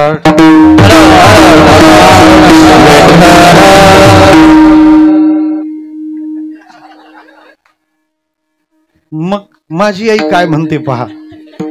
जय जय ओ शुद्धी उदारे प्रसिद्धी अनवरत आनंदे वर्षती. 12वा अध्याय आणि त्याच्या नमनाच्या पहिल्या ओव्या सगळ्यांना पाठ असल्या पाहिजे. आणि आपण ज्यांच्या हातून माळ घातली, ज्यांचं मार्गदर्शन करतोय, त्यांचं ते गोड असलेलं असतं. आपण रोज म्हटलं पाहिजे. आपण कधीच्या कधीचे माळकरी झालो. प्रगतीच्या नावाने ह्या बोंबा आहेत. काय कारण आहे श्रद्धा सद्भावना आहे. माळ घातल्यावर 6 महिन्यात म्हणतो आमच्या गुरुला काही कळलं नाही. खरंच त्याच्या गुरुला काहीच कळत नाही. कारण त्याच्या गुरुला काही कळत असतं तर एवढा बेईमान शिष्य केलाच कशाला असता विठ्ठला.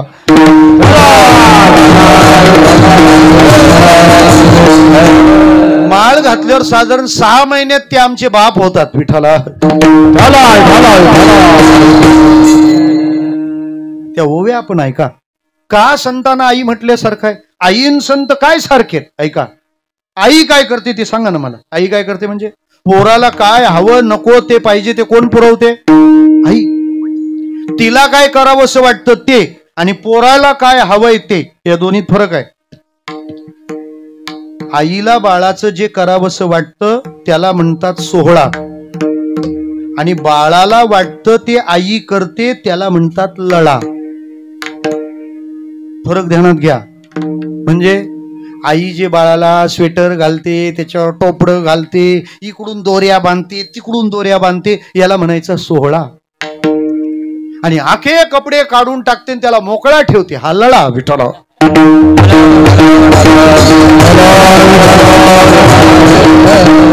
हिला इंद्रधनुष्य आवडतं तो नागा साधू विठ्ठला.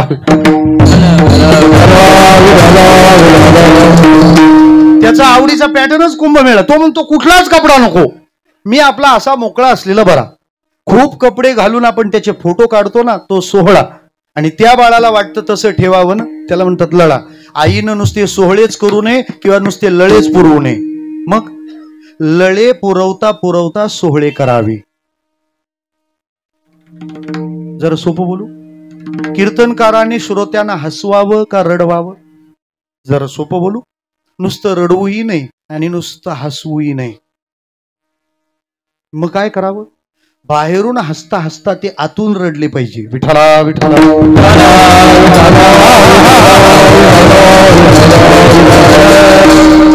सोहळा लळा. अजून काय करते आई. अजून काय करते म्हणजे त्या बाळाला ओवाळते, आंघोळ घालण्याकरता मांडीवर घेते, पाळण्यात वर निजवते, मग त्याला ओवाळते, अजून त्याला खेळायला खेळणी देते, अजून त्याला दागिने घालते, अजून त्याला दूध पाजते, अजून त्याला थोपटते, अजून त्याच्यासाठी अंगाई गाते आणि अजून त्याला शांतपणे निजवते. विठ्ठला.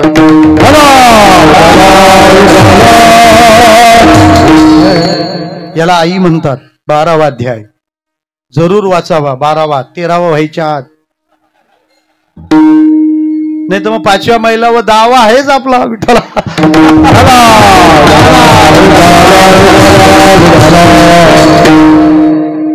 दहावा होईपर्यंत याचा मैल गेला नाही, याला 5वा मैल काय करील हो. हा मोठा प्रश्नच आहे ना महाराज. हा मोठा प्रश्न आहे. मराईच्या आत आपल्या अंतःकरणाला निर्मल बनवलं तच आहे. 5000 लोक होतीन, 10,000 गुलाबजाम खाऊन गेले, काही होणार नाहीये. आपुली आपण करा सोडवण, संसार बंधन, मोक्ष मेल्या पाठी आमाशी होईल, ऐसे जे म्हणतील अतिमूर्ख ना. मग काय करावं लागेल. ते म्हणतात त्या बाळाला ती आई मांडीवर घेते. मांडीवर. तुम्ही लहान बाळाची आंघोळ होते तर कधी गंमत बघा. खेड्यातली पोरं लईच भाग्यवान, शहरातल्याच काही खरंच नाही. त्यांना आंघोळीला आता गमेलं भेटतं. गमेलं फक्त त्याला गमेलं म्हटल्यावर राग येतो. बाथटब असे म्हणावे. आमच्या बाजूचा एक जण फिरायला गेला होता, त्याला मी विचारलं काय गाडी सरकारी होती खाजगी. नाही नाही आपण प्रायव्हेट गाडी. अरे हो प्रायव्हेट, खाजगी नाही बोलतो. विठ्ठला. आता हे खाजगीत बोलण्याचे विषय होते, पण काय आपल्याला सगळं सारखंच आहे. बाथटब गमेलच असतं ते. ते पोरग बसलं तर बसलं, पडलं का नागपूर झालं कानपूर सारखं.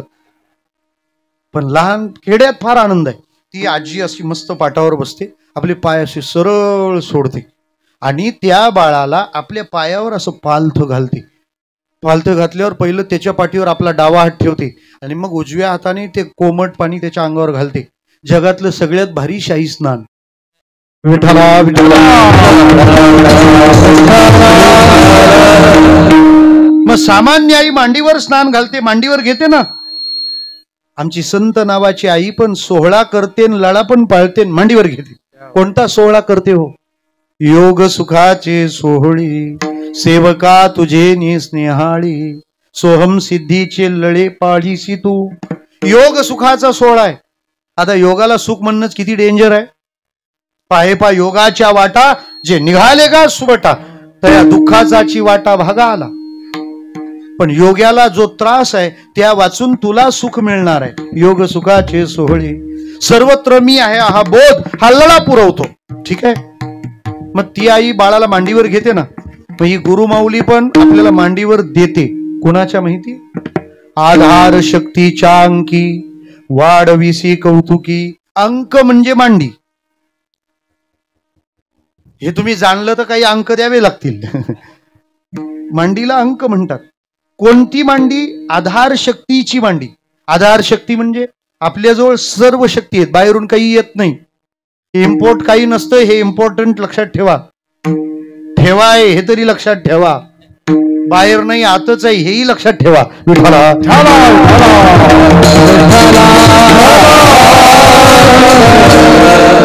आपली ही जी पाठ आहे ना, ज्याला आपण बॅकबोन म्हणतो, ते बसताना आता तुम्ही सगळे कसे असे पाठीचा कणा सरळ करून बसलेले आहात सगळे.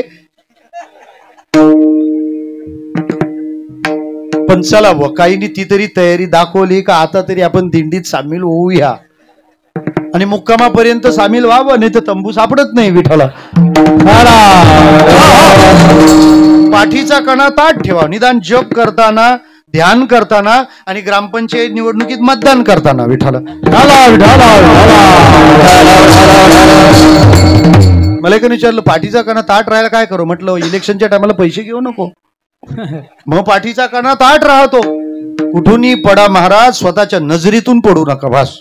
मग ती सरळ राहिली ना पाठ, की त्याची जी षडचक्र आहेत, 6 व्हील्स पॉवर, ती एका रेषेत येतात. आणि जी तेव्हा एका रेषेत जेव्हा येतील तेव्हा ती सशक्त होतात, सक्रिय होतात. मग तशी आपलं जे शेवटचं आहे ते आधार, मूलाधार चक्र.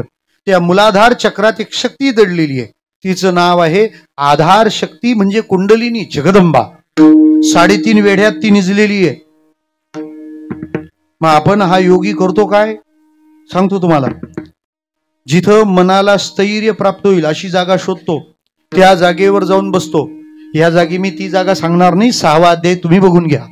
मग तिथे धूत वस्त्राची घडी घालतो. जास्त खाली घेत नाही, जमिनीचा दोष लागतो. जास्त वर घेत नाही, आसन हलतं म्हणून. मग मधल्या उंचीला ते घ्यावं, तिथं मांडी घालून बसावं. त्या आसनाला मधलीच उंची पाहिजे. कशी? आज आहे तशी. जास्त खाली असतं तर महाराज असा बघायला लागला असता, आणि जास्त उंच असतं तरी असं बघायला लागलं असतं. कोणाचे तरी हाल आहेतच, म्हणून ते मध्य उंचीचं असावं. बरं, मांडी घालून बसताना आपला पाय आहे ना, त्या पायाची ही जी मागची बाजू आहे, काय म्हणतात त्याला? टाच म्हणतात, टाच. पद्मासन स्थितीत बसावं. त्यांचं डोकं दुखतं, त्यांना योग जमल का नाही मला माहित नाही. याची मांडी तर जमलीच पाहिजे ना, घालताच आली पाहिजे. भिवंडी तालुका ना असा टक्केवारीत बसतो आमच्या तिकडून. म्हणजे पार शहराजवळ 80% खुर्च्या, 70%, मग 40%, 20%. काही भागात फक्त माता भगिनीच खाली, हे सगळे वर. का? खाली बसता येत नाही, बसलं तर उठता येत नाही. काय आरोग्यम धनसंपदा. विठ्ठला तुम्हाला योग साधना करायची, मांडी घालता आली पाहिजे. ही जी टाच आहे ना, ही टाच आपलं जननेंद्रिय आणि आपलं गुदद्वार याच्यामध्ये 4 बोटाची शिवणी असते. या टाचेनं ती शिवणी आत दाबून धरायची.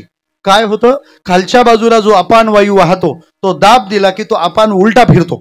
उलटा फिरला की मूलाधार चक्रात झोपलेल्या कुंडलिनीला तो धक्के मारतो, आणि धक्के मारल्यानंतर ती कुंडलिनी एकदम जागी होते. आणि जागी झाल्यावर लहान बाळ जसं उठल्यावर भुकेपोटी रडतं, तशी ती कुंडलिनी खा खा करत सगळं खात सुटते. सप्तरस सप्त धातू. त्यावेळेला योग्याला मृत्यूसारखी भीती वाटते. पण योग्याने नीट थांबावं. जेवढं खाल्लं त्याने पोट भरत नाही, पण तरी जे खाल्लं त्याचा ती गुरळा टाकते. गुरळा टाकायला पोटच भरलं पाहिजे असं थोडे. गुटखा काय पोटभर खातात का लोक?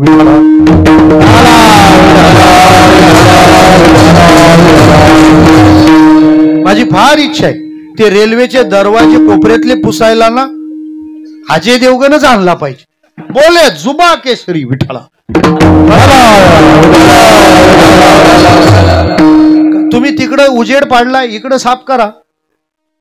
किती मोठी जबाबदारी आहे त्यांच्यावर. कारण तुम्ही जे करता ते आम्ही फॉलो करतो ना. गुरळा टाकणं आहे त्यावेळेला योग्याची चर्या बदलते. योगी पावडर लावित नसतो विठ्ठला.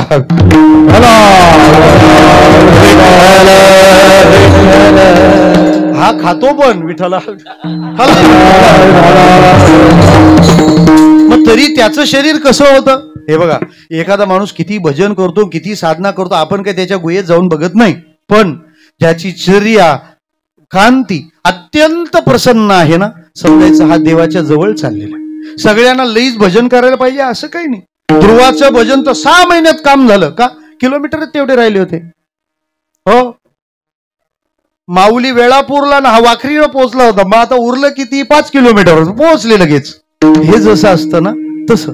त्यामुळे त्या व्यक्तीची चर्या, त्याच्यापेक्षा सोपं सांगू का, त्याच्याकडे पाहिल्यावर आपल्याला बरं वाटलं ना, समजायचं माणूस देवाचा आहे विठ्ठला.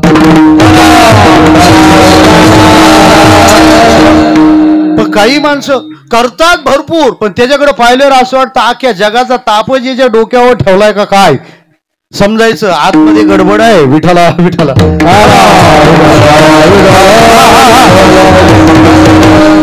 त्याची कांती सोन्यासारखी होती. त्याच्या शरीराला हलके पण येतं. तो जास्त नाही झोपला तरी चालतो, तो जास्त जेवला नाही तरी चालतो. त्याच्या शरीरातले माती आणि पाण्याचे धर्म कमी होऊ लागतात. त्याच्याशिवाय तो राहतो. पण लागलं तर द्यावं विठ्ठला.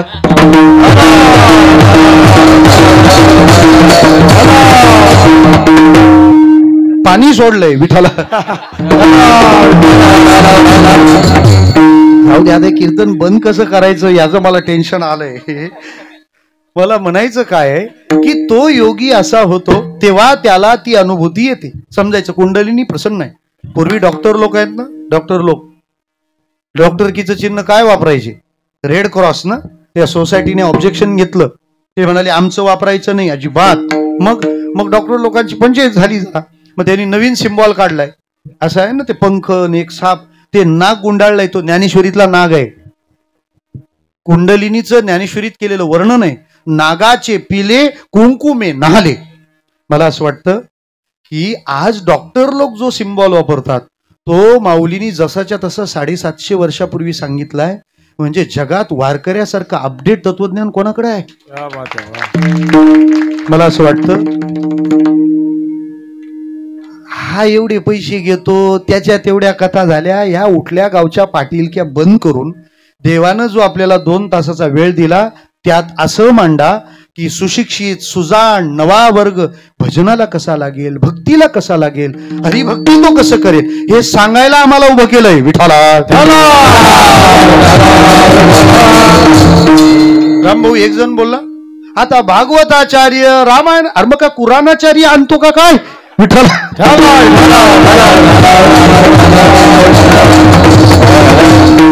पण तुम्ही लोकही पण त्यांची हाऊस फेडायची ठरवली आहे विठ्ठला.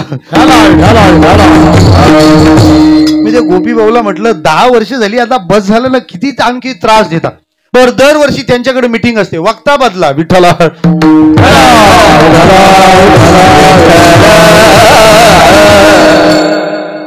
इलाज नाही, ईश्वर सत्य पुढे करता काय. फक्त मला असं म्हणायचंय उद्या आपण वर गेल्यावर म्हणजे वरच जाऊ असा एक विश्वास आहे. ज्ञानोबारायांनी कानाखाली नाही वाजवली पाहिजे. तुला पाठ उभं कशासाठी केलं होतं? भंगस महाराज मारुतीमानं मला डायरेक्ट ऑर्डर करायची, तू 2 तास जे बोलणार आहेस, 2 का 2.5 तास बोलणार आहेस, त्यात एक वाक्य पण असं येता कामा नये ज्याचा तुझ्या समोर बसलेल्या कोणत्या माणसाला उपयोग नाही विठ्ठला.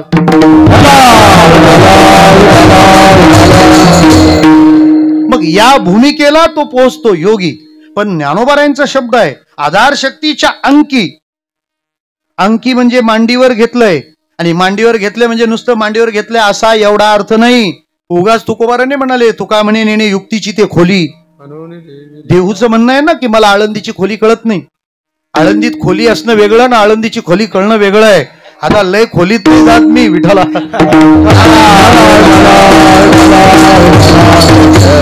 आळंदीत खोली असावी पण तिला खोली असावी. तुकोबाराय म्हणालेत मला कळत नाही. ज्ञानोबाराय म्हणालेत की मांडीवर घेतलंय आधार शक्तीनी म्हणजे काय. ऐका त्याचा अर्थ. फार श्रीमंत व्हायला काय उपाय आहेत. कष्ट करून तर किती करणार हा मोठा प्रश्न आहे. आपल्याकडून थोडा कुठला हायवे चाललाय विठ्ठला. भाग्य आमण्याच्या सामने आहे. हा ना, इकडून समृद्धी तिकडून बडोदा. अजून कुठला आणायचं का सांगा. मला म्हणायचं काय काय उपाय. फार श्रीमंत माणूस आहे ना, एक तर त्याच्या पोटी जन्माला यावं, नाही तर दुसरा उपाय हे काय. मुलबाळ नसलेल्या श्रीमंत माणसांनी आपल्याला बोला बोला ना. आम्ही कीर्तनाला चाललो होतो. एक गाडीवाला चालला होता, असा पुढे चालला होता. म्हणजे मला त्याच्या गाडीवरचे सुविचार, वाचन प्रेमी संस्कृती आहे आपली. मी ते वाचलं, त्याला ओव्हरटेक केलं, त्याची गाडी थांबवली. म्हटलं तुझ्या या वाक्याबद्दल मला थोडा प्रश्न आहे, उत्तर देशील. म्हणे का. तू हे मागं लिहिलंय. त्याने त्या गाडीवर लिहिलं होतं चुलत काकाची पुण्याई. म्हटलं हा फॉर्म्युलाच मी पहिल्यांदा पाहतो. चुलत काकाची पुण्याई म्हणजे हा प्रकार काय. तो म्हणाला महाराज त्याचा असा आहे. म्हटलं कसं आहे. असं आहे. आपण कसं आहे सांग ना. ते म्हणाले आमचा चुलत काका जो होता ना त्याला पोरबाळ नाही, पैसे फार, श्रीमंती फार त्याची. मग त्यांनी मला मांडीवर घेतलं म्हणजे दत्तक घेतलं. मग दत्तक घेतल्याबरोबर मी त्याचा एक कोपऱ्यातला तुकडा विकला आणि त्याची गाडी घेतली. चुलत काकाची पुण्याई विठाला.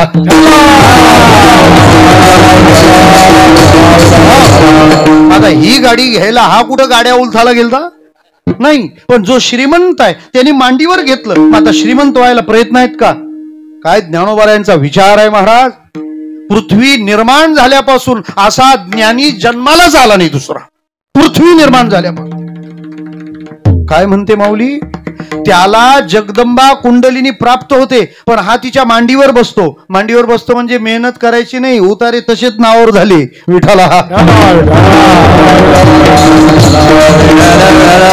केव्हा घडतं. आई गुरु माऊली संत माऊली कार्य करते तेव्हा.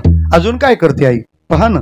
प्रत्येक ज्योतीची ओवाळणी करसी मन पवनाची खेळणी आत्मसुखाची बाळलेणी लेवविशी 17 स्तन्य देशी अनाहताचा हल्लरुगाशी समाधी बोधे निजविसी बुझावोनी. मग जर सामान्य आई एवढं करते तर संत नावाची आई पण एवढं करतेच ना. मग मी जे मानलं त्यात गैर काय. पर त्यात तिचा एवढा महिमा आहे. महाराज म्हणतात पण ती करताना किती कळवळ्याने करते. करी लाभावी न प्रीती. तिला त्यातून तेव्हा काही नको असतं. म्हणून तुकोबारांनी शब्द वापरताना लेकरू म्हटलंय, पोऱ्या म्हटलेला नाही. का. तो लेकरू आहे तोपर्यंतच ती निर्लोभ असते.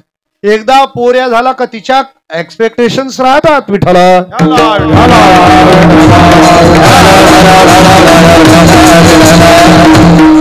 जरी बोललं गेलं तरी एक्सपेक्टेशन ही गोष्ट निराळी आहे. उदाहरणार्थ कीर्तन झाल्यावर लोक म्हणतात ना महाराजांना फुलला फुलाची पाकळी. पाकळे घेऊन काय डिझेल टाकायची का. पाकळीचं डिझेल बनवायचं विठाला. व्यवहाराच्या पातळीवर तुम्हाला अर्थ लावावे लागतात. म्हणजे तिच्याही मनामध्ये कुठंतरी कधीतरी स्वार्थ येऊ शकतो. अजून सोपं बोलू. आई आपल्याच लेकराचा विचार करते. बाबा महाराजांचं वाक्य गोल्डन वर्ड्स म्हणायला हरकत नाही. आपल्या लेकराचा विचार करते ती आई. आणि आपल्या लेकराचा आई जसा विचार करते तसा इतराचा विचार करते ती माऊली. संत आई नाहीत, संत माऊली आहे. आणि त्या कळवळ्यात कोणताच स्वार्थ नाही. फक्त त्याचं हित व्हावं, त्याचं भलं व्हावं. त्याच्यामुळे आई जशी कधी चपराक उगारते, कधी त्याला वळण लावते. श्याम पोहायला जात नव्हता म्हणून श्यामच्या आईनं किती धुतलाय, किती त्याला मारहाण केली. का. त्याने त्या प्रकारचं कृत्य करावं, त्याचा अवलंब करावा. संत सुद्धा या प्रकारची भूमिका धारण करतात. ते सांभाळतात मात्र तसंच. त्यामुळे एखादा साधू पुरुष रुसला, रागावला तरी ती आपल्या भल्याचं आहे, तिथून पुढचं मार्गक्रमण असावं. जरा सोपं बोलू, हित वाहन यामध्ये प्रेयस आणि श्रेयस हे दोन्ही मार्ग आले. श्रेयस आलं म्हणजे काय, कल्याणकारी आहे, आणि प्रेयस आहे म्हणजे काय, त्यातल्या त्यात अनुकूलता ते करून देतात ना. ती माता जशी आपल्या लेकराच्याच विचारात राहते, तुका म्हणे माता वाहे तानुल्याची चिंता, तसा सत्पुरुष केवळ जगाच्या कल्याणाचा विचार वाहतो. आणि हा प्रवास त्याचा सोपा नाही. पोटी भार वाही त्याचे सर्वस्वई साही. आई त्याला 9 महिने 9 दिवस पोटात वागवते आणि जन्माला आल्यावर त्याचं सगळं करते. साधू पण असं करतो. ज्याला अनुग्रह देतो त्याचे सगळे अपराध तो पोटात घालतो ना, आणि त्याचा उद्धार होईपर्यंत त्याच्यात जीव गुंतलेला राहतो, तो किती सदोष असला तरी. सांगतो तुम्हाला, ब्रह्मचैतन्य गोंदवलेकर महाराजांकडे एकानं त्यांचा एक मुलगा आणून सोडला. सोडण्यासारखा होता म्हणून मी पण सोडला, हा शब्द सोडला. फार सगळ्या गावाला त्याचा त्रास असायचा. म्हणे द्या महाराजांकडे. बऱ्याचदा लोक अशाच तयारीत असतात, महाराज जा याला घेऊन. म्हटलं का, सांगून ऐकत नाही, शालन जाय नाही, मास्तरांना त्रास, घरी त्रास, बाजूवाल्यांना त्रास. आता महाराज म्हणजे काय घंटा गाडी आहे का. विठ्ठला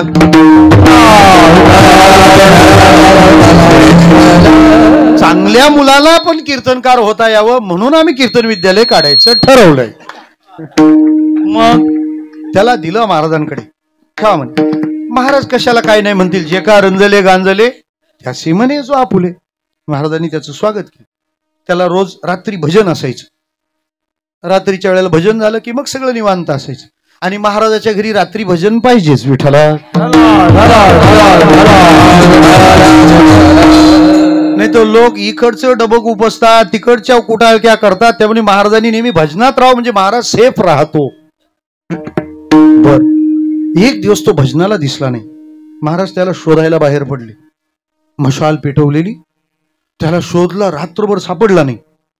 त्याचा त्या एका गावातल्या महिलेशी गैरसंबंध होता आणि तो त्या गोंदवले गावाच्या बाजूने मान नावाची नदी राहते, त्या नदीच्या किनारी तो पहाटेच्या वेळेला विवस्त्र अवस्थेमध्ये त्या स्त्री सोबत निद्रिस्त स्थितीत सापडला.